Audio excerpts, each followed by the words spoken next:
For the past 3 years, I've been involved with the Acadia Park Residents Association. Acadia Park is UBC family housing. It's a wonderful international community with students from all over the world. As part of APRA, my role is to represent the students to the faculty. I also work to organize social events to bring the community together. Things that are important for me are inclusion, diversity, and social justice. So I really want to build a united community that cares about each other, that is there to support each other. So I've been involved with Period at UBC for about 3 years now.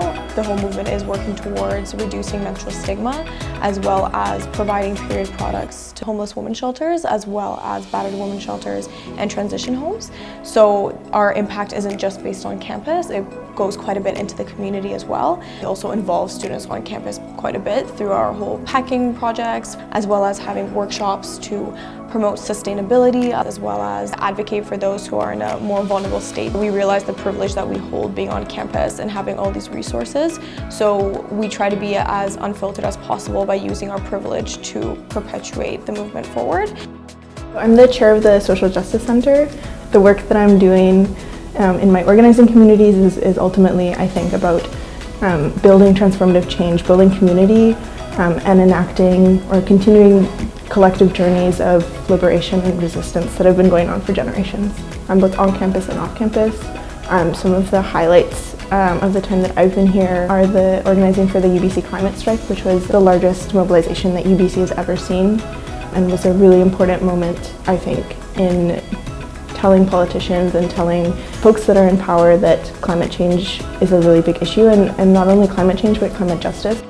So in our faculty, the Faculty of Pharmaceutical Sciences, I work with a lot of executives and student council, and my role involves working with students to promote mental well-being.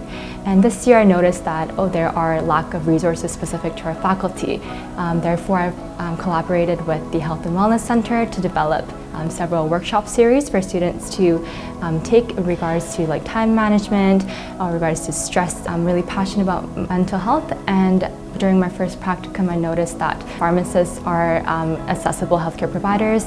I thought that it would be best if we could further utilize this resource, and therefore with a team of 4 students we created an app called MyMed. So it provides better follow-up. So it made me realize that pharmacists can have a better impact in community and work together to better provide patient-specific care.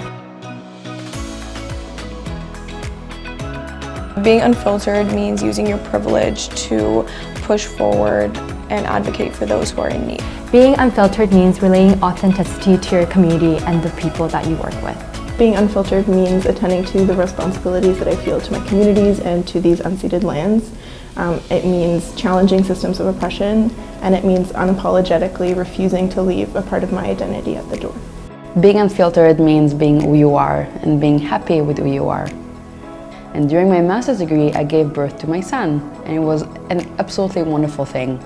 I guess one of the things that I took from that period was that not being perfect, perfectly fine.